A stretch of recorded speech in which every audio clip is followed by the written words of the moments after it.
Morning, everyone. Am I audible? If I'm audible, please raise your thumb. Okay. So once again, I welcome you all for this judo coaches classes. And I'd like to mention today's session will be taken by Mr. Yashpal Solanki on sport organization rules. I again request all the coaches to mark their attendance in the chat box by mentioning their name, their designation, their center name, and their place of posting. Sai coaches, please mention your Sai center name.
Yashpal sir, am I audible?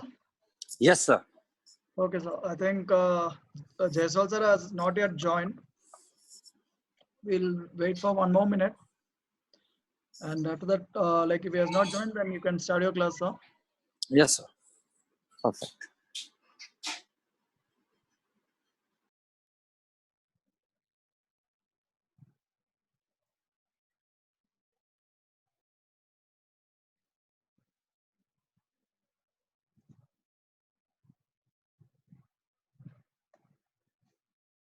Yeah, Jaiswal sir has joined. Morning. Good morning, everyone. Sir, good morning. Good morning. So, how many have joined? 161. 161. 161. Akram has joined, or Akram and Kawas? They are not. 1 second, sir. I'll check it. Mr. Kawas, Mr. Akram, Ms. Poonam Akram sir Chopra. has not joined. Poonam Chopra. Yeah, she has joined. She has joined. Yes, yes. एक minute. Ms. Poonam Chopra, Arjun Awardi, can you hear me? Poonam Chopra ji, आपको मेरी आवाज सुनाई दे रही है? उनको आपको कीजिए. Yes, yes. Unmute कर दिया है. हाँ, अनम्यूट कर दीजिए. कर दिया. पूनम चोपड़ा जी, आपको मेरी आवाज सुनाई दे रही है? हाँ जी सर, गुड मॉर्निंग. हाँ, तो क्या आप अपनी तरफ से कोई अपने एक्सपीरियंस शेयर करना चाहेंगे इस जुड़े इस सेशन के लिए? नहीं सर. आज नहीं, कल बता दे, मतलब आज मुझे बता दीजिए, तो हम आपका सेशन फिर साई से परमिशन लेके हम उसको एक्सटेंड करा सकते हैं इसको. DG Sai has given permission. ठीक है सर. तो आप अपना उसके लिए पीपीटी और अपना जो सब्जेक्ट है वो आप हमें शेयर कर दीजिए, तो मैं साई को शेयर कर दूंगा, फिर आपको टाइम का स्लॉट अलॉट कर दिया जाएगा. ठीक है? ये आज शाम तक आप दे दें 5 बजे तक. ठीक है? Because tomorrow is the last, so I have to take permission from the competitive network. Okay, thank you. Thank you. Okay, sir. Sir, you would you like to Just speak up, sir? Akram has Akram and Kawas. नहीं है Yeah. sir, नहीं है. Not yet. Not yet. नहीं है. Okay. Anita Chanu. Anita Chanu Tombi. No, sir. Not yet. They are not. Okay. I'll personally contact them. Okay. Welcome all of you. And this Mr. What is the subject today? आज का subject क्या है? मैंने देखा नहीं है. Sorry. Sir, it is sport organization rules. Okay. Arun Dwivedi ji हैं? हाँ, वो है. हाँ, वो हमारे फेडरेशन के वाइस चेयरमैन है. हाँ, मैं उनको जानता हूँ, उनको पर्सनली जानता हूँ मैं. पर्सनली जानते हैं? इंडिया में साथ में काम किए थे. अच्छा, ठीक है. तो मैं अरुण जी को आप चलो मैं अरुण जी से पर्सनली बात कर लेता हूँ. फोन पे बात कर लेता हूँ. मैं अरुण जी से फोन पे बात कर लेता हूँ. ठीक है. आप सेशन शुरू कराइए. मैं उनसे अरुण से पर्सनली फोन पर बात करूँ. Okay sir. सोलंकी सर, आपको अनम्यूट कर रहा हूं मैं.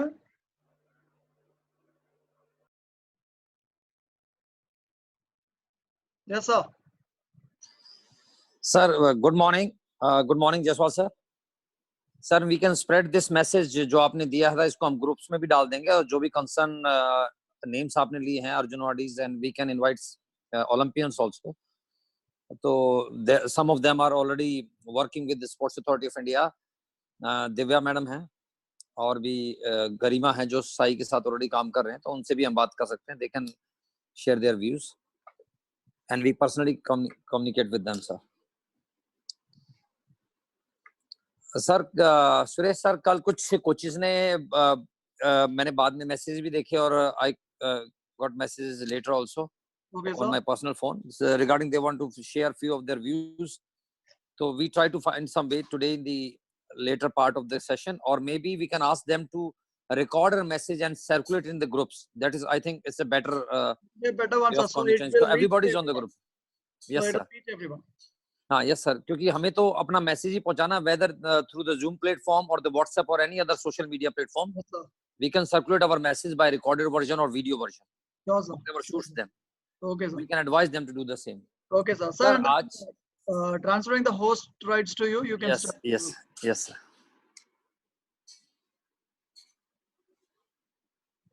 Done, sir. Done.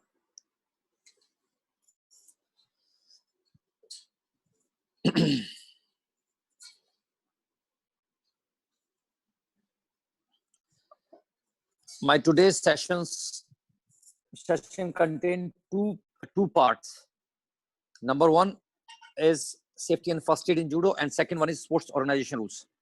So safety and first aid को हम पहले लेते हैं.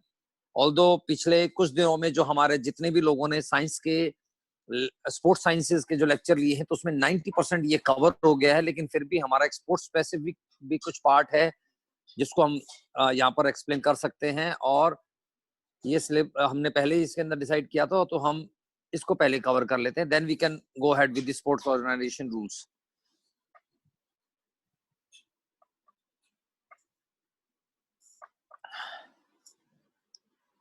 जैसा कि आप इमेज में देख सकते हैं, जरूरी नहीं है कि जितनी भी टेप्स लगाई गई हैं वो सिर्फ इंजरी को प्रोटेक्ट करने के लिए लगाई गई है, बल्कि इंजरी को ठीक करने के लिए लगाई गई है. टेप्स लगाई जाती हैं हम कैसे अपने आप को प्रोटेक्ट कर सकते हैं with the help of some safety measures.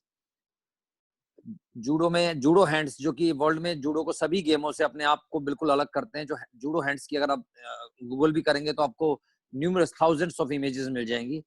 और हमारे जूडो प्लेयर्स की जो फिंगर्स हैं वो हमें किसी फिंगर्स देख के भी आप समझ सकते हैं कि किसने जूडो प्रैक्टिस की हुई है कि नहीं की हुई है. चाहे आप सॉफ्ट जूडो करें चाहे आप हार्ड जूडो करें, फिंगर्स हमारी हमेशा रिस्क पे रहती है. तो ये एक एग्जांपल है how we can use some safety measures to protect our fingers and injuries. सबसे पहले हम बात करेंगे सेफ्टी, क्योंकि सेफ्टी ये कहा भी जाता है कि precautions are always better than cure. तो सेफ्टी अगर हम कुछ इस्तेमाल करें अपने दोजों में और अपने प्लेयर्स के साथ, तो we can avoid many injuries, we can keep our players safe. और आप जैसे कि लेटर पार्ट्स में से इसमें आएगा भी कि हमारी डिपेंडेबिलिटी, जब हमारे प्लेयर्स, उनकी फैमिलीज और ये सारा सिस्टम जब एक कोच पर डिपेंड करता है कि वो एक सेफली अपनी ट्रेनिंग को एग्जीक्यूट करते हैं, ये भी आपकी सक्सेस का एक बहुत बड़ा पार्ट है। Safety in judo as prevention, आप देख सकते हैं 2 पार्ट्स में ये डिवाइड होता है, एक्सटेंसिव एरिया और इंस्ट्रिक्ट एरिया।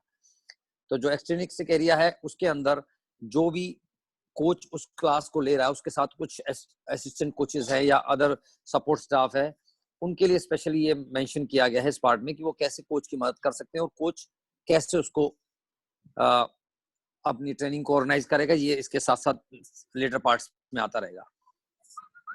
एक्सटेंसिव एरिया वो होता है जिसके अंदर इंस्ट्रक्टर अपने कोच की मदद करता है और कंटिन्यूसली उसको सुपरविजन में हेल्प करता है, जैसे कि फर्स्ट एड किट कहाँ पर है, टेलीफोन नंबर्स कहाँ है, टेलीफोन का एक्सेस कहाँ है, कौन सा टेलीफोन हम जल्दी एक्सेस कर सकते हैं, अगर कोई मिसहैपनिंग या कोई इंजरी होती है तो एम्बुलेंस को या नजदीकी हॉस्पिटल को हम कैसे इतला कर सकते हैं और उनकी हेल्प ले सकते हैं। इसमें ततामी का स्टेटस भी बहुत इंपॉर्टेंट है कि अगर हमारे मैट्स फिक्स नहीं है और वो हिलते हैं तो ये कोच का और उनके साथ जो इंस्ट्रक्टर्स दूसरे लगे उन सबका ये ड्यूटी बनती है कि वो उसको कंटिन्यूसली मॉनिटर करें। इस तरह से हम बहुत बड़ी इंजरीज को बचा सकते हैं। या थोड़े से मैट के गैप की वजह से हमारे कुछ वर्ल्ड क्लास टैलेंट्स खत्म हुई हैं, जिसका एग्जांपल आप अरुण कुमार का ले सकते हैं। बहुत ही अच्छे नेशनल चैंपियन भी रहे हैं, बहुत ही अच्छी उनकी परफॉर्मेंस थी, इंटरनेशनल मेडलिस्ट है, कॉमनवेल्थ मेडलिस्ट थे, और एक थोड़ा सा मैट के गैप की वजह से उनकी इंजरी, 2 बार उनको इंजरी हुई और he have to stop playing.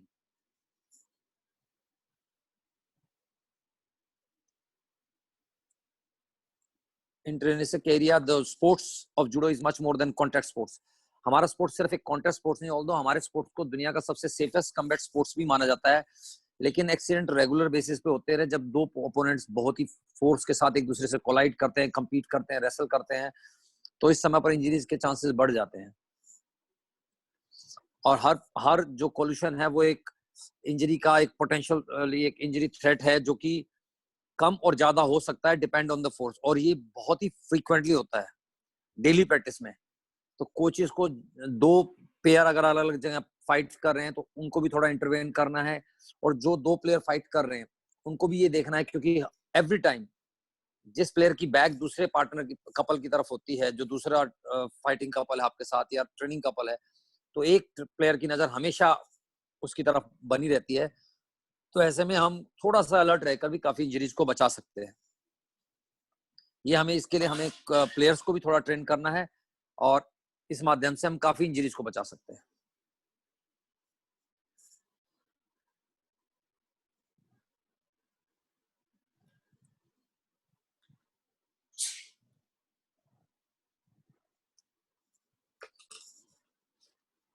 Health और सेफ्टी, दोजो के अंदर जो हेल्थ और सेफ्टी है वो क्रॉस डिसिप्लिनरी है, एक एरिया कंसर्निंग है हमें वो हेल्थ और safety as a coach, as a instructor, या पूरा जो हमारा टीम है जो ट्रेनिंग ऑर्गेनाइज कर रही है, वो उसकी रिस्पॉन्सिबिलिटी बनती है। हमें अपने जो गोल्स हैं हेल्थ और सेफ्टी प्रोग्राम के इंक्लूड करके ही बनाने चाहिए, ताकि हमारे जूडो का दोजो का एनवायरनमेंट जो है वो हेल्दी रहे।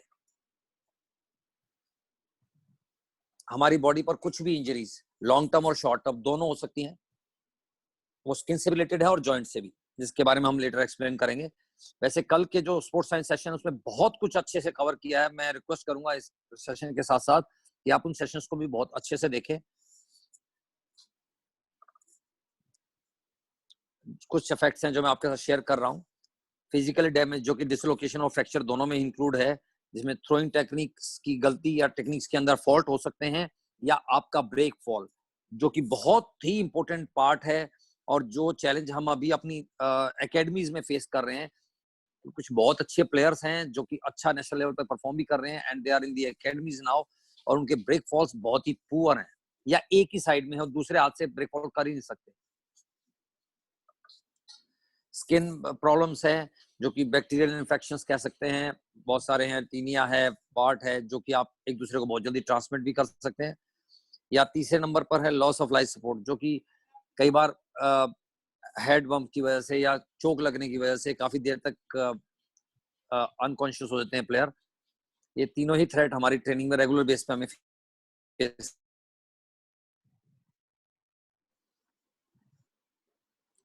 कोच के लिए रिस्पॉन्सिबिलिटी है कि वो हैजार्ड्स को आइडेंटिफाई करे, जो प्रॉब्लम्स आने वाले उनको आइडेंटिफाई करे, उनके रिस्क को इवैल्यूएट करे, उनको उसकी प्रिकॉशंस डिसाइड करे, उनको नोट डाउन करे और उसको फाइंडिंग्स को इंप्लीमेंट करे फ्यूचर के लिए भी, उनका रिकॉर्ड भी मेंटेन करे। इससे हम इंजरीज को रोक नहीं सकते, बट हम इंजरीज को काफी हद तक कम कर सकते हैं। इनका इवैल्यूएशन, इनका इंजरीज का जो लेवल है वो 3 से 4 पार्ट्स में डिवाइड है, जो कि बहुत फ्रीक्वेंटली कुछ इंजरीज होती हैं, कुछ ओकेजनल होती हैं, कुछ मॉडरेट जो कुछ टाइम यानी कि आप कहिए कि कुछ सालों में 1-2 बार होती हैं, और कुछ होती हैं अनलाइकली जो इतने सालों में, इनफैक्ट मैं उसका वो भी नहीं करूंगा कि पूरी लाइफ में 30 साल के स्पोर्ट्स कैरियर में मैंने ही एक देखी है। तो ऐसी बहुत सी इंजरीज हैं जो once in a lifetime होती हैं। तो 4 पार्ट्स में इसको डिवाइड किया गया है, जो आप देख सकते हैं। जैसे आपके सूजन हो जाती है, शिन में सूजन है, एंकल में सूजन है, हेमाटोमस इंजरीज हैं जो फ्रीक्वेंटली होती रहती हैं, जिसमें आपके स्वेलिंग आती है, इन्फ्लेमेशन हो जाती है, और it can be cure with in few days. Occasionally जो इंजरीज हैं जैसे कि जॉइंट डिसलोकेशन वगैरह, ये साल में 1 या 2 बार ही कभी किसी ट्रेनिंग मैट पर होती हैं। मॉडरेट वो हैं जो कुछ सालों में 1-2 बार होती हैं, जैसे कि फ्रैक्चर, जैसे कि बोन्स का टूट जाना। वैसे छोटे फ्रैक्चर तो हम फिंगर से भी शुरू करते हैं कि फिंगर्स भी फ्रैक्चर हो जाती हैं, लेकिन वो उसको हम बहुत ही सीरियस थ्रेट ना मानकर बहुत जल्दी क्योर भी कर सकते हैं। तो ये यहाँ पर फ्रैक्चर से का इंडिकेशन बहुत बड़े बोन्स के से रिलेटेड है, जो कि मॉडरेट इंजरीज में जो कुछ ही सालों में होती हैं। Unlikely once in a lifetime, जो पहले कहा है, जैसे नेक और स्पाइन फ्रैक्चर्स, जिसमें लाइफ थ्रेटनिंग है ये, और किसी भी शायद स्पोर्ट्स कैरियर में किसी को शायद एक कुछ देखने को मिलती हैं। अब हेल्थ एंड सेफ्टी जो एनवायरनमेंट है, अगर हम उसकी बात करें तो हेल्थ एंड सेफ्टी एनवायरनमेंट से काफी कुछ हमारा डोजो का भी इफेक्ट उस पर रहता है। प्लेयर्स की ट्रेनिंग के अलावा एक जो good dojo judo training centre, जिसको हम फील्ड ऑफ प्ले बोलते हैं, उसको बहुत ही क्लीन होना चाहिए, बहुत ज्यादा ह्यूमिड भी ना हो, उसके कॉलम्स भी ना हो उसके अंदर, और मैट्स के बीच में, मैट और जो बॉल है उनके बीच में इतना एरिया जरूर होना चाहिए सो कि प्लेयर्स अपने आप को रोक सकें। और अगर एरिया कम भी है तो we can put some elastic, यानी कि कुछ सरफेस को कवर कर सकते हैं, पिलर्स को कवर कर सकते हैं। बट इसमें हम जनरली हम देखते हैं कि जो गवर्नमेंट एकेडमीज, उसमें हम एडमिनिस्ट्रेशन पे बहुत ज्यादा डिपेंड रहते हैं, और प्राइवेट एकेडमीज पे इस पे ध्यान नहीं देते, इससे हमारा जो रिस्क है वो बहुत बढ़ जाता है। तो इस पे भी थोड़ा हमारे कोचेस को ध्यान देना चाहिए। I can see couple of hand raised. I'm sorry, अभी हम कोई भी questions नहीं ले सकेंगे. We try to finish it as early as possible so that we can take your questions through messages. First aid in judo. First aid in judo. हमारे generally आप अगर देखेंगे तो बहुत से जो लोकल ट्रेनिंग सेंटर्स उसके अंदर कोई भी फर्स्ट एड का सामान नहीं होता है। हर डोजो के अंदर एक फर्स्ट एड इक्विपमेंट जरूर होना चाहिए, बहुत जरूरी होना चाहिए, जिसकी मदद से हम इमीडिएटली किसी भी थ्रेट को हम कम कर सकते हैं, किसी भी इंजरीज को क्रॉनिक बनने से रोक सकते हैं। अगर हम चाहते हैं कि हमारे प्लेयर का जो ट्रेनिंग है वो ज्यादा सस्पेंड ना हो, ज्यादा लंबे टाइम के लिए सस्पेंड ना हो, तो हम इमीडिएटली कुछ उसको फर्स्ट एड देकर आगे ट्रांसफर कर सकते हैं, जो अभी फर्स्ट एड सेक्शन में भी आएगा। हमारे डोजो सेक्शन में जो अच्छे डोजो सेक्शन, उसके अंदर डिफिब्रिलेटर्स भी होते हैं, डिफिब्रिलेटर्स होते हैं जो इमीडिएटली लाइफ थ्रेटनिंग, जो कई बार आपका कार्डियक स्टॉप हो जाती है, आपकी पल्स रेट मिसिंग होती है चोक लगने के बाद, उस समय इसकी मदद ली जा सकती है। तो किसी भी बड़े क्लब में हमारे एक डिफिब्रिलेटर होना चाहिए। और मैं ये भी this is something which I learn, and इस पे स्पेसिफिक लोड भी दिया गया है during my international certification courses, कि आपके सेंटर के अंदर आपके अलावा, क्योंकि हर कोच जो लेवल 1 और लेवल 2 जाता है, उसको ये मैंडेटरी है कि वो CPR हो और उसको डिफिब्रिलेटर पर काम करना आना चाहिए। तो CPR के सर्टिफिकेशन के दौरान आपको अच्छे से सिखाया जाता है। तो आपके पास ये मशीन जरूर होनी चाहिए किसी भी बड़े ट्रेनिंग सेंटर में, क्योंकि लोग ऐसा समझते हैं कि इसकी जरूरत नहीं है, बट इररिलेवेंट है। लेकिन लाइफ में अगर एक बार भी उसकी मदद से हम किसी को सर्वाइव, किसी की हेल्प कर सकते हैं, तो ये अपने आप में संपूर्ण होगा। तो मेरा ऐसा मानना है कि हमें कोशिश करनी चाहिए कि हम गेम से बढ़कर भी आगे भी कुछ सेफ्टी और मेजर्स को भी देखें। तो हम साल में एटलीस्ट एक बार, क्योंकि बहुत सारी ऐसी ऑर्गेनाइजेशंस हैं जो फ्री या बहुत नॉमिनल प्राइस पे CPR और ये कोर्सेज कराते हैं, तो we can have such courses at our academy only with the help of administration, or we can organize it on our own in the private sector. तो इसकी मदद से हम अपने प्लेयर्स को, स्पेशली सीनियर प्लेयर्स को, हम सिखा सकते हैं कि वो कैसे किसी को CPR दें या कैसे डिफिब्रिलेटर्स को यूज करें, और अलग अलग जो पैरामीटर्स हैं कैसे हम किसी को CPR दें, वो सब इस कोर्स के अंदर हम सीख सकते हैं। और इसमें कोई, it is not very long, a day और 2। तो ये हमें ऑर्गेनाइज करना चाहिए। हमारे डोजो की एंट्रेंस पे और मैं 2 या 3 जगह पर हमारे पास सभी के number, phone numbers, nearest hospital का नंबर होना चाहिए, एम्बुलेंस सर्विस का नंबर होना चाहिए, और हो सके तो किसी हॉस्पिटल के डॉक्टर से भी हम इस तरह का टाई अप कर सकते हैं जो कि हमें इमीडिएट सपोर्ट दे सके। हाँ, जो एकेडमीज हैं जैसे IIS है, इंस्पायर इंस्टीट्यूट ऑफ स्पोर्ट्स है, या हमारी NCOE पटियाला है, भोपाल है, इन सब में डॉक्टर्स ज्यादातर अवेलेबल रहते हैं, या फिर कुछ एक्सपर्ट्स की सपोर्ट हमेशा रहती है। लेकिन प्राइवेट सेक्टर्स में इसको बहुत ध्यान से मॉनिटर करने की जरूरत है। Hygiene standards. जूडो एक ऐसा स्पोर्ट्स है जो नंगे पांव किया जाता है, और मैट्स, जो कि हमारे पैर क्लीन होने चाहिए और मैट्स भी क्लीन होने चाहिए।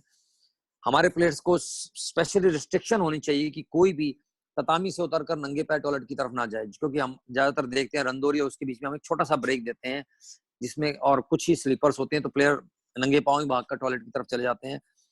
तो ये बहुत ही डेंजरस है, और आज आप इसका महत्व शायद इस सिचुएशन में जिसमें हम ये सेशन ले रहे हैं, आप बहुत बेहतरीन समझ सकते हैं कि कैसे हम बहुत जल्दी कोई भी वायरस या कोई भी इन्फेक्शन इधर से उधर ट्रांसफर कर सकते हैं। हमारे जो मैट है उसके पास, चाहे प्लेयर्स अपनी स्लीपर, क्योंकि जनरली आप देखते हैं कि बहुत बार प्लेयर्स शूज में होते हैं और शूज में ही ट्रेनिंग पे आते हैं, तो ऐसे में वो शूज पहनने के बजाय नंगे पैर ही भाग के चले जाते हैं। तो ऐसे में हम वहां पर 3 से 4 पेयर स्लीपर्स रख सकते हैं, जैसा हमने अपने ट्रेनिंग सेंटर में किया हुआ है। अगर हमारी टीम किसी भी ट्रेनिंग सेंटर, लेट्स से हम शिलारू लास्ट ईयर गए थे ट्रेनिंग के लिए, तो हमने वहां पर भी अपनी कुछ स्लीपर्स खरीद के वहां रख दी थी। टॉयलेट होता बिल्कुल मैट के पास ही है, लेकिन बहुत डिफरेंस होता है टॉयलेट के सरफेस में और हमारे मैट में, जहां पर हमारा फेस भी टच होता है। तो हम वहां पर कुछ स्लीपर्स रख सकते हैं, जूरी या फुटवेयर रख सकते हैं, जो कि इजीली भी कोई भी प्लेयर यूज करके वापस वहीं पर छोड़ सकता है। हमारा जो मैट है वो डेली क्लीन होना चाहिए, डिसइंफेक्ट होना चाहिए हाइड्रोक्लोराइड, सोडियम युक्त किसी भी इक्विवेलेंट लिक्विड पदार्थ से। बल्कि मार्केट में बहुत सारे ऑर्गेनिक और अदर प्रोडक्ट्स भी हैं जिनको हम यूज कर सकते हैं to clean and disinfect our tatami. Monsoon season के बाद तो इसकी बहुत जरूरत बढ़ जाती है, क्योंकि बहुत सारे इन्फेक्शंस होते हैं उसमें, और हम इन्फेक्शंस को देख भी नहीं पाते हैं, क्योंकि कोई ना कोई प्लेयर इससे इन्फ्लुएंस होता है, तो वो बहुत जल्दी इसको स्प्रेड कर सकता है। हमें जूडो मैट की क्लीनिंग के अलावा आपकी जूडो की का भी बहुत क्लोजली मॉनिटर करना चाहिए, क्योंकि कुछ सेंटर्स में पहले हमें पता नहीं चलता था, थैंक्स टू माय कोचेस, कि वो जूडो की हमेशा चेक करते थे हमारे स्टेडियम के अंदर, नेहरू स्टेडियम में, गोगी सर और सुमन मैम। लेकिन इसका पता हमें तब चला जब हम दूसरे ट्रेनिंग सेंटर्स पर या कुछ कैंप्स में गए, जहां पर दूसरे प्लेयर्स की ड्रेसेस बहुत ज्यादा गंदी होती थी, और उसमें हम डिफरेंस देख पाते थे। फिर तब हमें पता लगा कि एक कोच की कितनी बड़ी जिम्मेदारी है प्लेयर्स को ये समझाना और सिखाना कि हाइजीन को क्यों मेंटेन करना और उसकी क्या जरूरत है।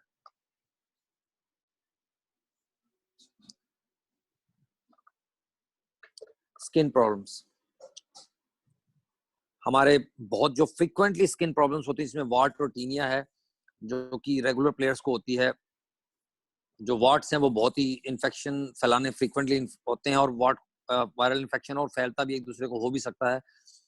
और एथलीट्स जो इससे सफर कर रहे हैं उनको उस पर प्लास्टर टेप लगाएं, या फिर अगर पैरों में, जनरली ये पैरों में होते हैं, तो उसमें आप सॉक्स पहन सकते हैं, ताकि आपका स्किन दूसरे प्लेयर्स की स्किन में ड्यूरिंग स्पेशली नीवाजा एक दूसरे को टच ना करे और दूसरे लोग इससे इन्फेक्टेड ना हो। टीनिया कॉर्पोरिस, ये बहुत ही सीरियस कंटेजियस डिजीज है, एक्सट्रीमली कंटेजियस है, इसमें लिखा हुआ है। तो इससे बहुत जल्दी प्लेयर को एक दूसरे प्लेयर को फैल सकता है। ऐसे इनफैक्ट जिस प्लेयर को ये प्रॉब्लम है उनको उनकी ट्रेनिंग थोड़े टाइम के लिए उसको ट्रेनिंग से बाहर रखा जाना चाहिए, उनकी ट्रेनिंग सस्पेंड की जानी चाहिए ताकि दूसरों को इससे नुकसान ना पहुंचे। ऑर्गेनाइजेशन ऑफ ट्रेनिंग, सेफ्टी का ही एक पैरामीटर है कि हम छोटे बच्चे जो बहुत छोटे बच्चे हैं, कैडेट हैं, उनको मास्टर्स या सीनियर्स के साथ ट्रेनिंग ना कराएं, क्योंकि कैडेट में 15 साल के बच्चे भी, although IGF allow above 15 players to participate in the world championship, लेकिन हमें उसमें ये भी देखना जरूरी है कि उस प्लेयर का डैन क्या है, उस प्लेयर की स्पोर्ट्स कैरियर क्या है। कैडेट में कुछ ऐसे प्लेयर भी होते हैं जिन्होंने जूडो अभी शुरू ही किया है 15 और 16 इयर्स, तो उन प्लेयर्स को हमें अलग अलग सेशंस में, अगर आप देखेंगे पटियाला में भी जब तक नेशनल कैंपर्स या दूसरे एक्सीलेंसी होती थी वहां पर, या अभी नेशनल सेंटर ऑफ एक्सीलेंस है, उनके प्लेयर्स से आने से पहले दूसरे सेशन खत्म कर दिए जाते थे।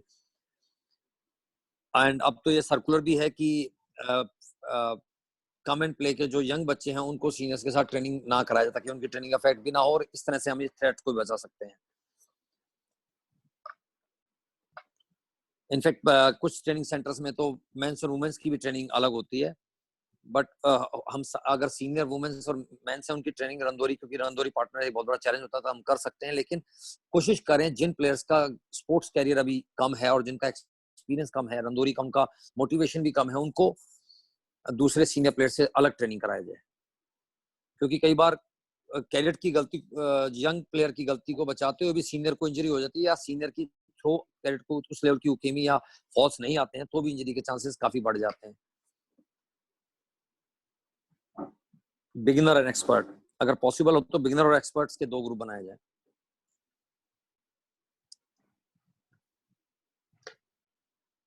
यहाँ पर कुछ इंजरीज दी गई जो ओकेजन पे इंजरी की डिग्री के हिसाब से हम उनको डिफरेंशिएट कर सकते हैं और उनको समझ सकते हैं।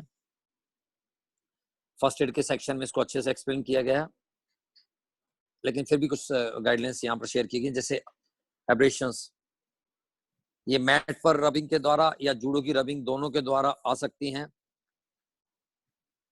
लेकिन अगर ऐसे में आपके प्लेयर का कुछ ऐसा एरिया है जो डिसइंफेक्ट है तो उसको बैंडेज से प्रोटेक्ट किया जा सकता है, प्लास्टर से प्रोटेक्ट किया जा सकता है, या कुछ सॉल्वेंट पे लगाए जा सकते हैं ताकि वो फैले ना और दूसरे एथलीट को भी कोई इन्फेक्शन ना हो। कट्स एंड ग्रेजेस, ऐसा कोई भी सिचुएशन आती है, स्पेशली रंदोरी के बीच में कोई भी कट आता है तो ब्लीडिंग को स्टॉप किया जाना चाहिए, फर्स्ट एड के स्टेशन की मदद ली जानी चाहिए और उसको कवर कर दिया जाना चाहिए, क्योंकि हायर लेवल पे हमने देखा कि ऐसे कट्स की वजह से कोई भी सीनियर प्लेयर फाइट नहीं छोड़ता, उनका मोटिवेशन लेवल इतना हाई होता है, लेकिन फिर भी हमें कोशिश करनी चाहिए कि उनकी इंजरी ना बढ़े और ब्लीडिंग जरूर स्टॉप हो और उनकी वजह से किसी और को इन्फेक्शन होने के चांस ना हो, या किसी और का के स्वेट से या किसी और के इन्फेक्शन से उनकी इंजरी पे डायरेक्ट कोई उसके बढ़ने के चांस ना हो। मस्कुलोटेंडिनियस इंजरीज, ये बहुत फ्रीक्वेंट होती हैं क्योंकि हमारा एक कम्बैट स्पोर्ट्स है, हमारी ट्रेनिंग में टेक्निक्स में टेंडन्स के ऊपर और मसल के ऊपर बहुत ही वॉयलेंटली या कह सकते हैं मैसिव स्ट्रेस रहता है फाइबर्स, मसल फाइबर्स के ऊपर। ये हमें याद रखना जरूरी चाहिए कि इंजरी को कुछ दिन के लिए हम मैट से दूर रह सकते हैं, प्लेयर को दूर रख सकते हैं ताकि वो इंजरी क्रॉनिक इंजरी ना बने, और ये बेटर है कि हम प्लेयर की वो ट्रेनिंग सस्पेंड करें या उसकी कुछ या उस पार्ट की ट्रेनिंग एटलीस्ट हम उसको ना करवाएं ताकि वो बढ़े ना। कुछ कंपटीशन जैसे बड़े पार्ट पे होता है कि कुछ बड़े कॉम्पिटिशन्स की तैयारी कर रहे हो तो जैसे ओलंपिक्स है या वर्ल्ड चैंपियनशिप है, तो प्लेयर्स स्पेशली सीनियर प्लेयर्स वो अपनी ट्रेनिंग को स्टॉप नहीं करते हैं। ऐसे केसेस में एटलीस्ट उनको बैंडेज से उस मसल को या उस पार्ट को थोड़ा प्रोटेक्ट या किसी भी प्रिकॉशन जो भी आप यूज कर सकते हैं जरूर करना चाहिए ताकि वो बढ़े ना। Dislocation and fractures, dislocation must be reduce as quickly as possible. हम जितना जल्दी हो सके, हम फर्स्ट एड में पहले मेंशन किया गया कि जितना जल्दी हो सके डॉक्टर्स को। यस जीवन sir, I can see your message. इसके भी बहुत ही बड़ा ये पॉइंट है जिसको भी अभी मैं डिस्कस करने वाला था स्किन के साथ साथ ही। ये बहुत ही जरूरी है। हमारे कुछ सेंटर्स में ऐसा हुआ है कि या हमारे कॉलेज के हॉस्टल्स में भी ऐसा रहा, स्कूल्स के हॉस्टल में जहाँ पर बच्चे एक साथ रहते हैं, कि एक प्लेयर से दूसरे प्लेयर पर, तो उस समय उस प्लेयर को अलग रखा जाए और हाइजीन स्टैंडर्ड को बहुत ही क्लोजली मॉनिटर किया जाए कोच के द्वारा, चाहे उनके लिए उनको रूम तक भी जाना पड़े प्लेयर्स के। Coach is not on the mat, आपको चाहे रूम तक भी जाना पड़े, उसको प्रोटेक्ट करना बहुत जरूरी है, क्योंकि बहुत जल्दी फैलती है और इससे आपकी ट्रेनिंग काफी अफेक्ट करती है।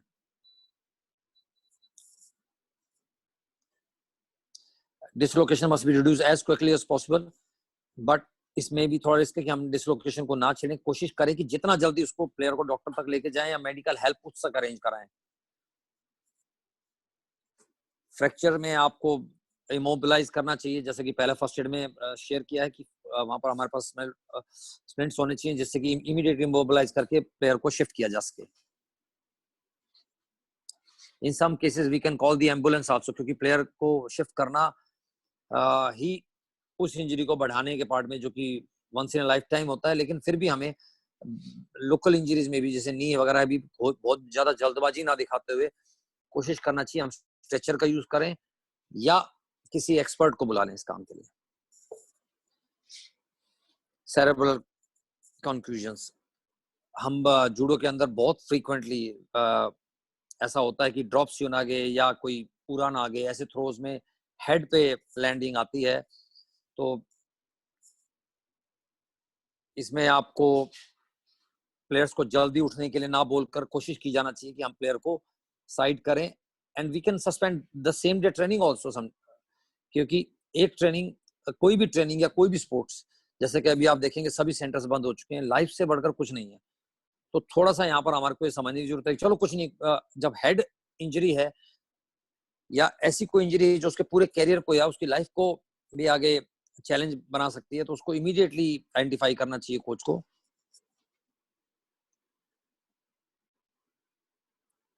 अगर हम सभी देखें तो हम फर्स्ट एड के कुछ प्रोटोकॉल्स हैं, हम ग्रुप्स पे भी शेयर कर सकते हैं, बहुत अच्छे से कुछ अच्छी स्पोर्ट्स साइट्स पे भी अवेलेबल है, वो सभी प्रोटोकॉल्स को बहुत डिटेल में पढ़ सकते हैं, क्योंकि यहाँ पर हमें इसको एक्सप्लेन करना मुश्किल है। जिन लोगों ने स्पोर्ट्स साइंस की जो क्लासेस ली हैं वो इसको, उसमें भी इसको काफी जोर दिया गया है। मेडिकल रिकॉर्ड जो बहुत ही कम फॉलो किया जाता है, हर एथलीट का एक फॉर्म होना चाहिए जो कि प्रॉपरली भरा होना चाहिए विद ऑल द फैक्ट्स। हम जनरली क्या करते हैं, एंथ्रोपोमेट्रिक डिटेल, हाइट और वेट लिख के छोड़ देते हैं, उसके बाद उनको कोई ट्रॉमा है, कोई डिजीज है, कोई पास्ट और प्रेजेंट में चल रही है, तो उसका डिटेल हमारे पास होना चाहिए। अगर वो फोल्डर माइनर का है तो उस फोल्डर को भरते वक्त हम उनके पेरेंट्स की मदद ले सकते हैं, और हम पेरेंट्स की ऑथराइजेशन भी ले सकते हैं कि अगर कोई ऐसी इंजरी या कुछ ऐसा सेट प्लेयर्स को ड्यूरिंग ट्रेनिंग फेस करना पड़ेगा, तो we can as the second parents कह लीजिए या फिर एडमिनिस्ट्रेशन कह लीजिए, हम उसको अकम्पनी कर सके किसी हॉस्पिटल और नियरेस्ट स्ट्रेनिंग सेंटर में। ऑब्वियसली उनके एड्रेस भी होने चाहिए, उसके अंदर उनके फोन नंबर भी होने चाहिए पेरेंट्स के, या इमरजेंसी कॉन्टेक्ट नंबर होना चाहिए जिसको हम इमीडिएटली कॉल करके हेल्प के लिए बुला सकें। बट जब तक वो ना आए, हमारे पास भी एक ऑथराइजेशन होना चाहिए, so that we can take the player to the medical facility and start the procedure as soon as possible.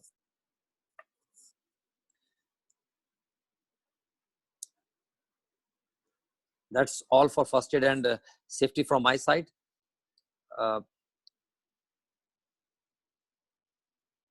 I can see few of messages.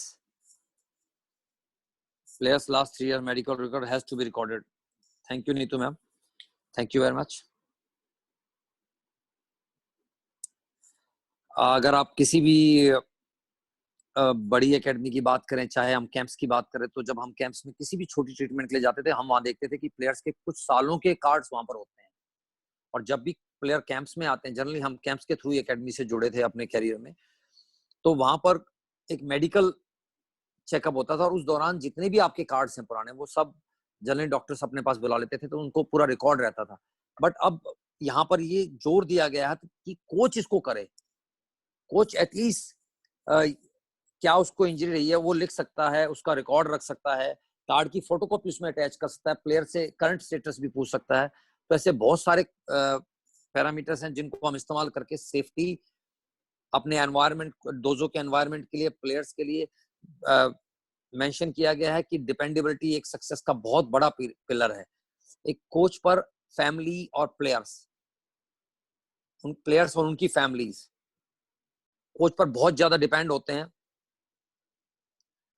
उस समय पर आपको अगर आप सक्सेसफुल कोच बनना चाहते हैं तो आपको उनकी डिपेंडेबिलिटी को प्रूव करना है, और अपनी इन एक्टिविटीज से जो भी मेंशन किए गए हैं उन सब के द्वारा हम उसको सही मायने में अपने आप को डिपेंडेबल बना सकते हैं।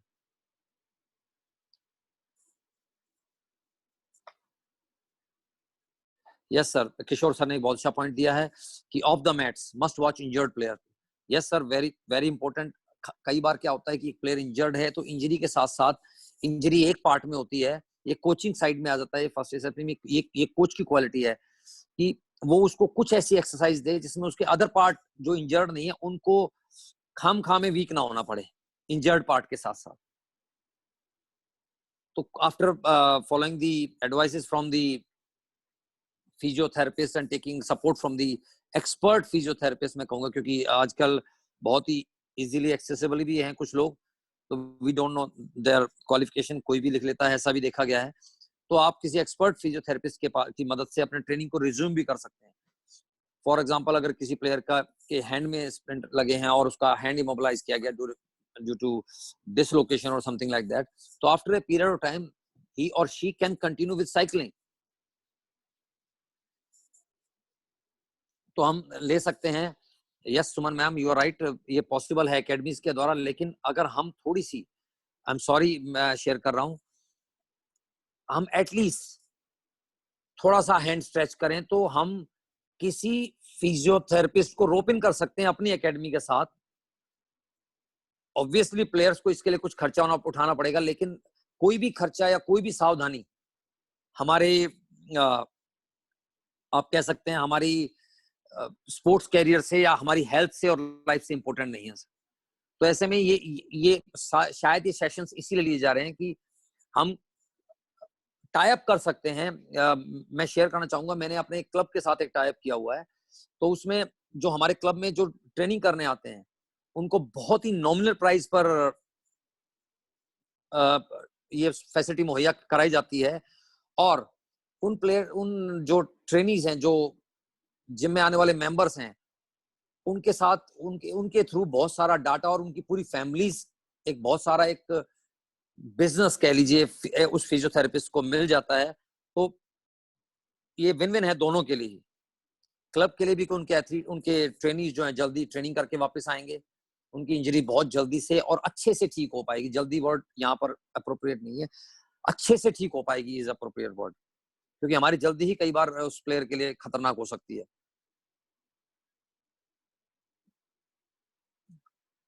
Yes sir, we are losing time for second section, but second section अभी, क्योंकि after having discussion with Jaiswal साहब एंड डीजी साहब की, हम अभी very soon we have to start the refereeing rules, और ये तो उसमें काफी हद तक कवर हो जाएगा। जो कोचेस के लिए इंपॉर्टेंट है वो हम कवर कर देंगे। Thank you very much.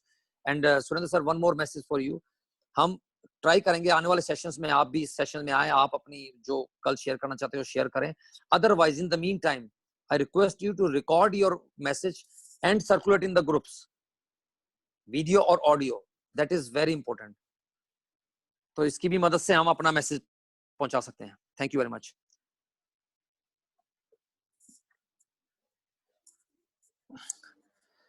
First aid and safety, ये बहुत ही नेग्लेक्ट किया जाता है सभी एकेडमीज में, बट अगर आप मेरी एकेडमीज में सुषमा मैम हैं, गगन सर हैं, अजय सर हैं अभी इसमें बैच में, हम सबसे पहले जो स्लीपर्स शेयर किए गए, कहीं भी ऐसा ट्रेनिंग सेंटर नहीं होता जहां पर हम 3 से 4 जोड़ी स्लीपर्स अलग से ना रखें, जहां पर हम अपना फर्स्ट एड बॉक्स तैयार ना करें।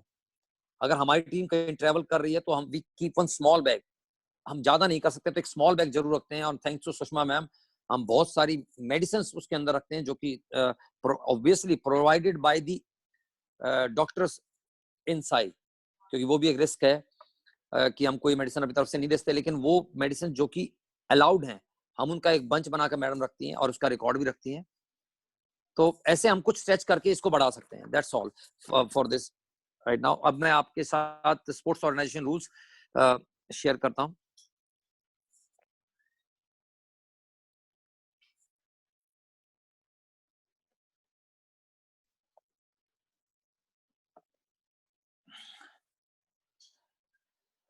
आई होप सभी इस स्क्रीन को देख पा रहे हैं।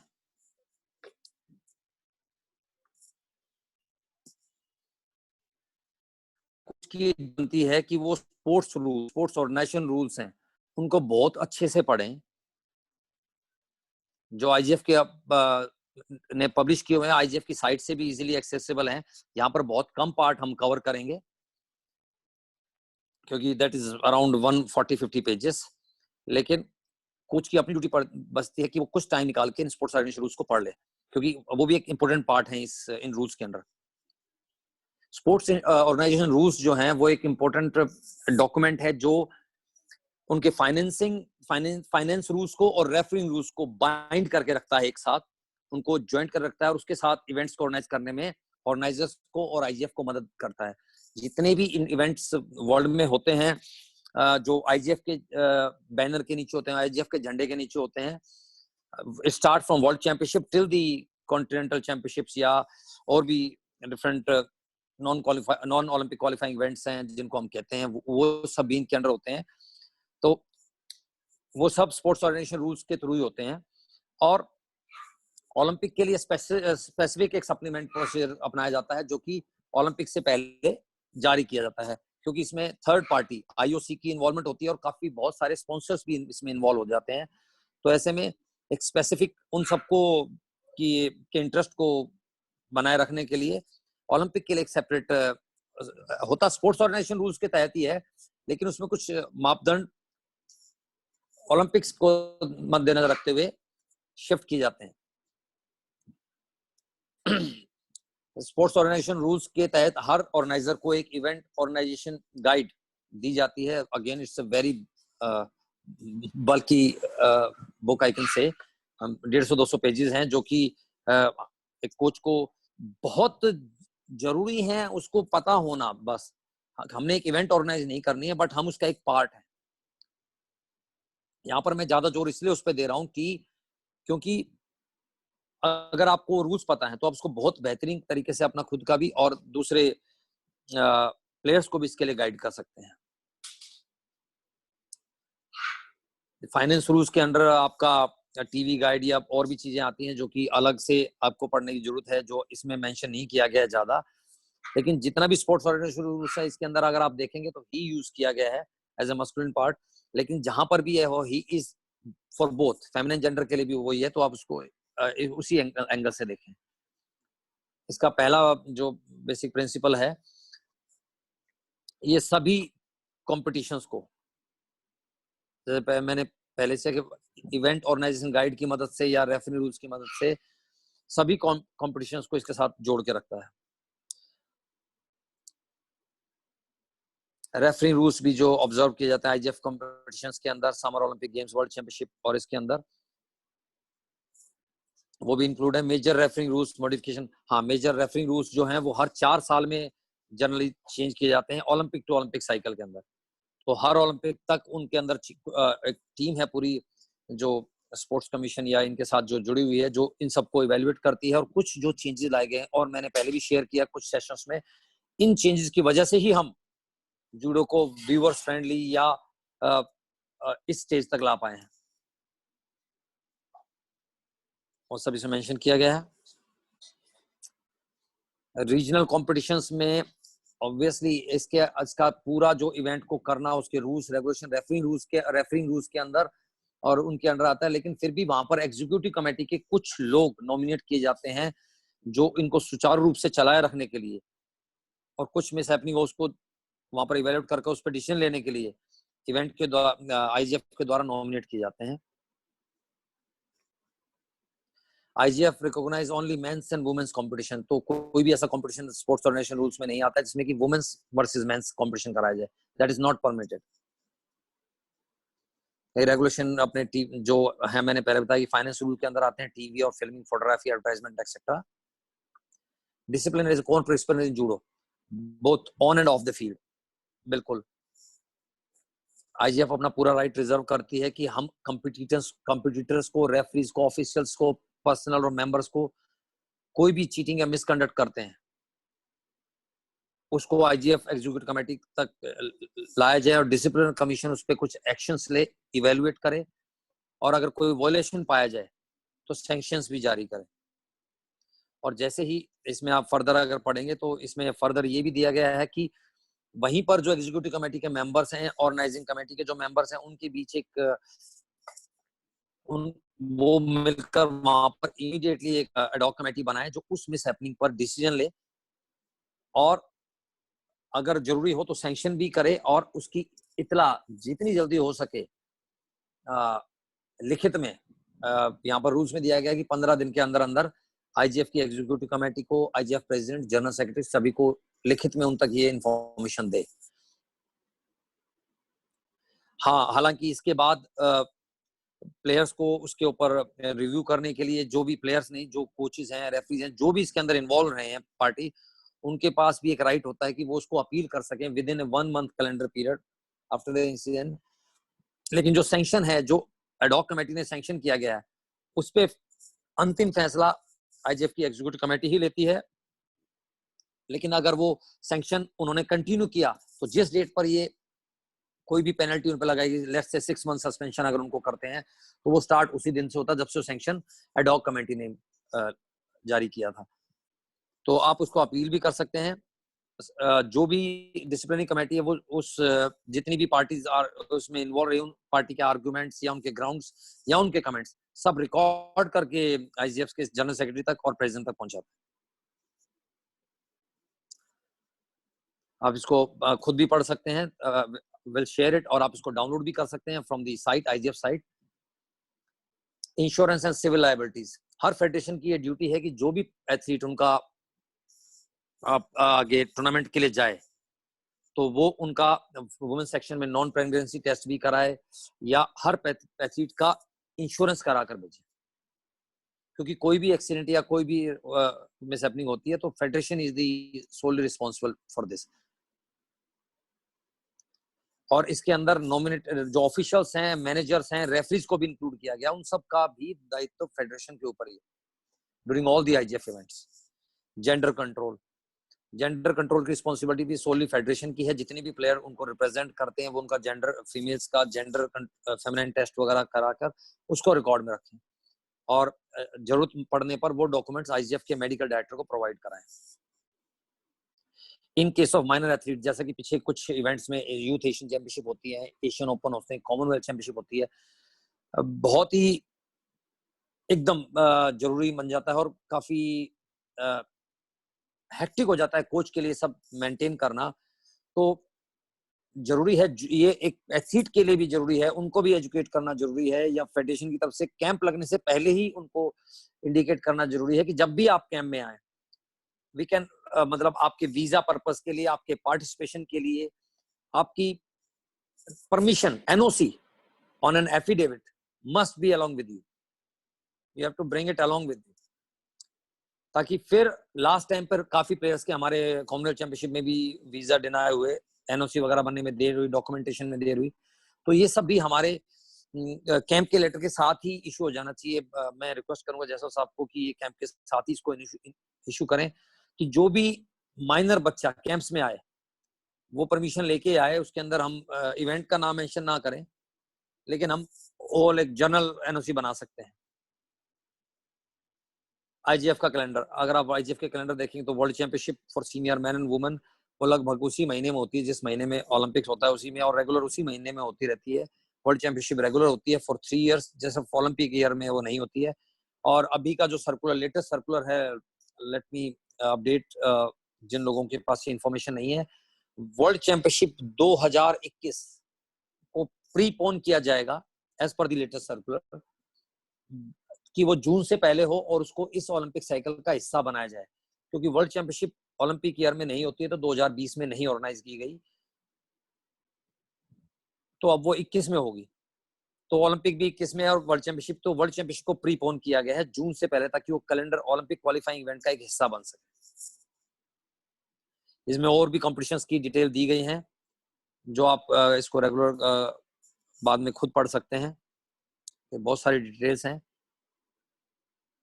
इसमें सभी इवेंट्स कवर किए गए हैं, world championship, team championship, cadet, summer Olympic games, और सभी के लिए कुछ स्पेसिफिक गाइडलाइंस है।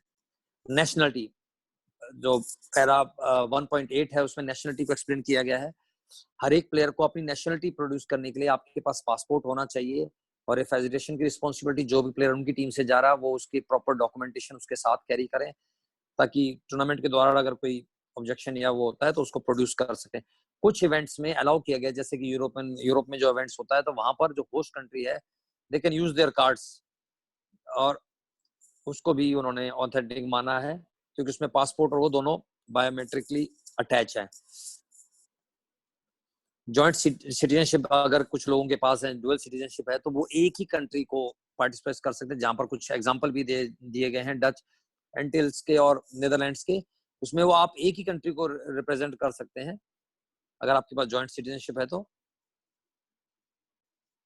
अगर इन केस कोई किसी प्लेयर के पास कोई दो सिटीजनशिप है, तो जिस कंट्री को रिप्रेजेंट कर रहा है उस कंट्री की स्पोर्ट्स अथॉरिटी का या उनकी नेशनल ओलंपिक कमेटी का एक सर्टिफिकेट भी उनके पास होना चाहिए।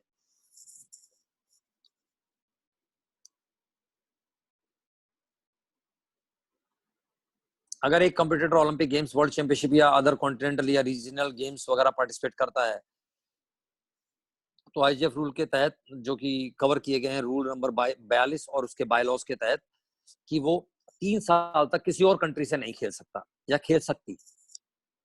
उसमें एक अलग से वो कंडीशन लगाई गई है, अगर इस पीरियड को शॉर्टन करना चाहते हैं प्लेयर, क्योंकि प्लेयर का कैरियर भी को भी इसमें उतनी ही महत्वता दी गई है, तो एक रिटर्न एग्रीमेंट बनता है दोनों फेडरेशन के बीच, जिसमें जो उसकी पहली फेडरेशन थी कंट्री ऑफ ओरिजिन, जहां से उन्होंने शिफ्ट किया अपनी सिटीजनशिप को, वहां से एक एनओसी दी जाएगी, प्लेयर की तरफ से एक रिटर्न एप्लीकेशन दी जाएगी कि मैं इंटरेस्टेड हूं अपने नए सिटीजनशिप वाली कंट्री को रिप्रेजेंट करने के लिए।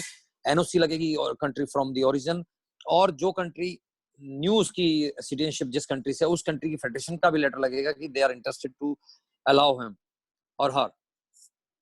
उस केस में इस पीरियड को शॉर्ट किया जा सकता है, लेकिन वो भी एप्लीकेशन सभी डॉक्यूमेंट्स के साथ आईजीएफ की एग्जीक्यूटिव कमेटी के पास आती है, then they vote for it. अगर आप आईजीएफ की साइट पे जाएंगे तो एक वोट्स का, डॉक्यूमेंट्स में वोट्स का वो है, जिसमें पिछले साल काफी ऐसे केसेस में डिसीजन लिए गए हैं।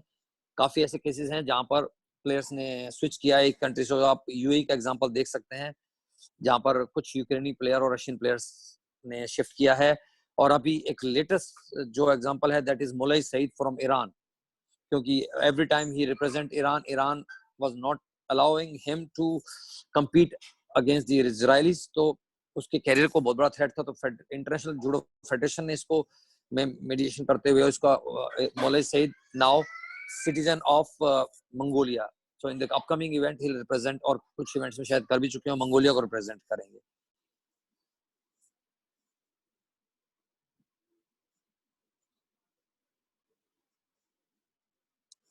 पैरा 1.8.1, इसमें मैंने अभी आपको पहले बता दिया है कि कौन कौन से डॉक्यूमेंट आपको अगर सिटीजनशिप है तो चेंज करने के लिए, स्विच करने के लिए लगेंगे।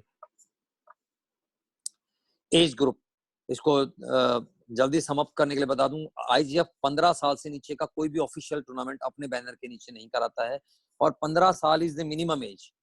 अगर आप कैडेट में जाएं, हम यूथ वर्ड यूज करते थे, बट लेकिन आईजीएफ सिर्फ और सिर्फ कैडेट यूज करती है। कैडेट के बॉयज एंड गर्ल्स 18 साल से नीचे कैलेंडर ईयर में, तो कई बार क्या होता है, अभी बच्चे के 3-4 महीने रहे, लेकिन कैलेंडर ईयर को फॉलो करते हैं 1 जनवरी टू 30 दिसंबर, तो 15, 16 और 17 साल के जो लड़के लड़कियां हैं वो कैडेट में खेल सकते हैं। जूनियर में 15 से लेकर 20 तक, तो 15 साल के बच्चे के पास ये वो है कि वो यूथ भी खेल सकता है और जूनियर भी, as well as the senior. तो मिनिमम एज सभी में 15 है, लेकिन जूनियर्स और कैडेट में उनके कुछ साल कम और ज्यादा होते हैं। जैसे कैडेट में 3 साल की डिफरेंस में खेल सकते हैं और जूनियर्स में 5 साल के डिफरेंस। थोड़ा सा यहाँ पर ये स्लाइड थोड़ा सा पुराना है, तो काइंडली मैनेज। ये वेट कैटेगरीज हैं सीनियर मैन एंड वुमेन की, जिनको यूरोप में नाम से भी जाना था, extra light, half light, light weight, जो आप उसके सामने मेंशन किया गया उसके हिसाब से देख सकते हैं। तो ओपन वेट कुछ इवेंट्स में रखते हैं अभी भी, तो यहाँ पर ओपन वेट कह दीजिए या प्लस ओवर 78 के साथ इसको मर्ज किया गया है, तो प्लीज इसको आप मैनेज कर लें। लेकिन अगर प्लस 78 भी कहें तो नो वेट लिमिट है, उसमें भी है।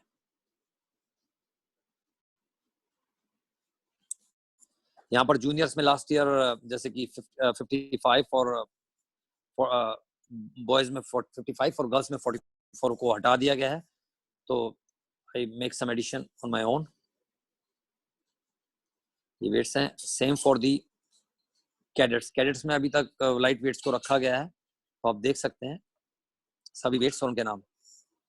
ऐसे ही टाइम ड्यूरेशन जो कि पहले 5 मिनट्स थी उसको 4 कर दिया गया है, and no limit for the golden score. इसको भी आप अपने अपने अपने ऑन पे पढ़ सकते हैं। ये time duration of the fights दिए गए हैं यहाँ पर।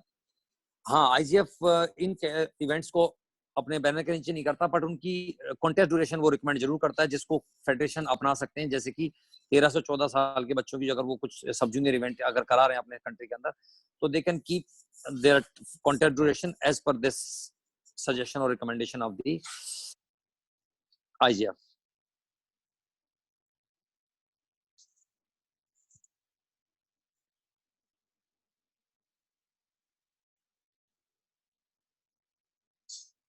ये कंपटीशन शेड्यूल जो कि मैं जयसवाल साहब से भी रिक्वेस्ट करूंगा कि हम एक सर्कुलर निकाल सकते हैं कि कंपटीशन शेड्यूल इसी बेस पे हो, क्योंकि हम बहुत सारे बच्चों को बहुत सारे स्टेट्स में और डिस्ट्रिक्ट्स में या बहुत सारे कॉम्पिटिशन्स के लिए एकेडमी से भी और जाना होता है, तो उसमें उन बच्चों को हमेशा एक सवाल होता है कि मेरा इवेंट कब है।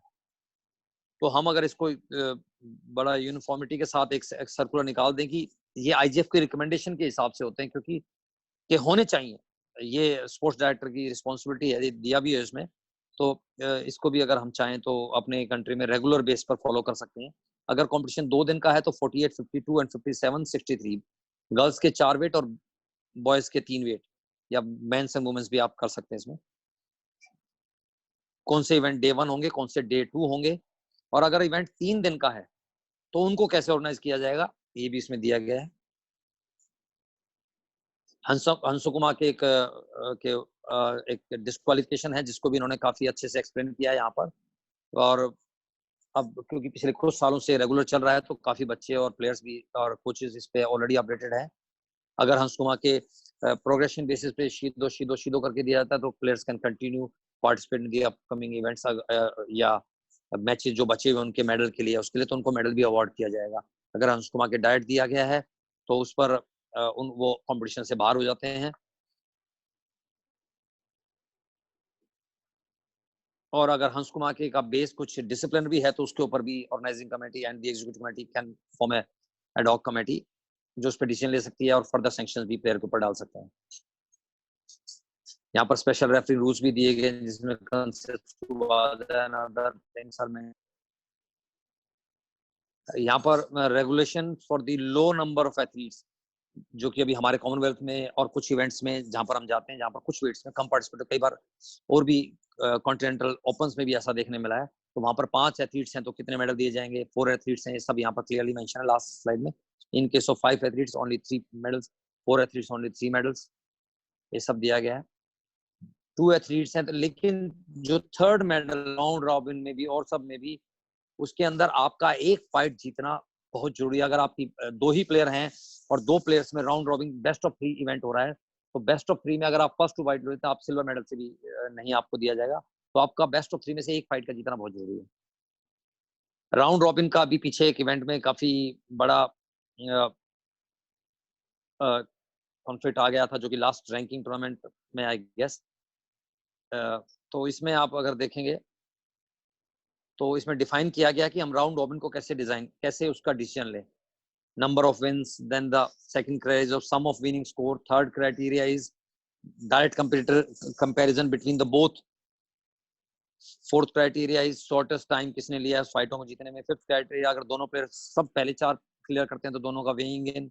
ऐसे ही उन्होंने काफी क्राइटेरिया दिया गया और उसमें आप जो पॉइंट्स दिए गए हैं कि पॉइंट्स पे कैसे कैलकुलेट करें उन्होंने उसमें मेंशन किया है कि कितने पॉइंट्स से उसको एलिमिनेट कर सकते हैं.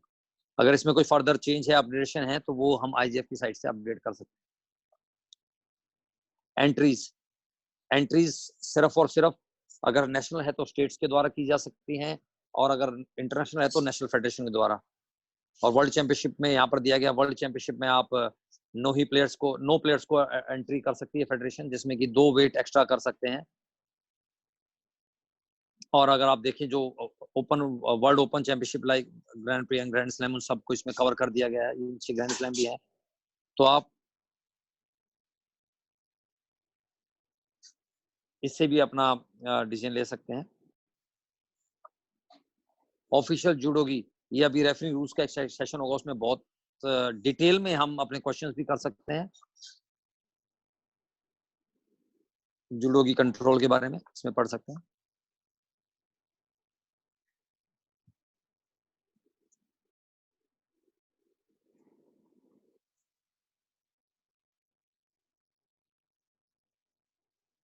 Suresh sir.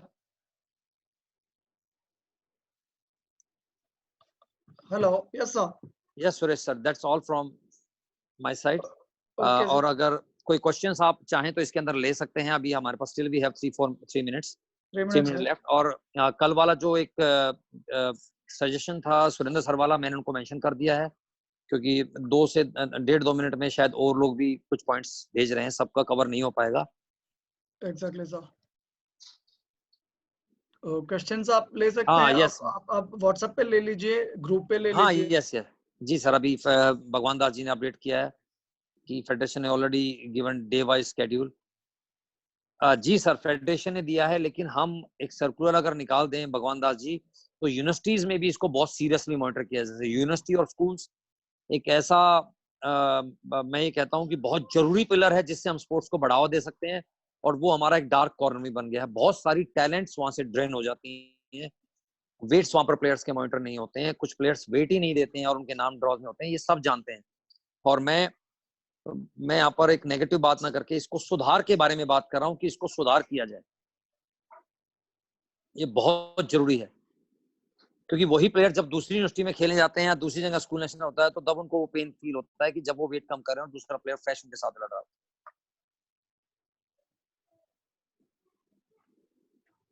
Yes, Thapa sir, competition day-wise schedule should be followed as per the Sports Commission या IGF.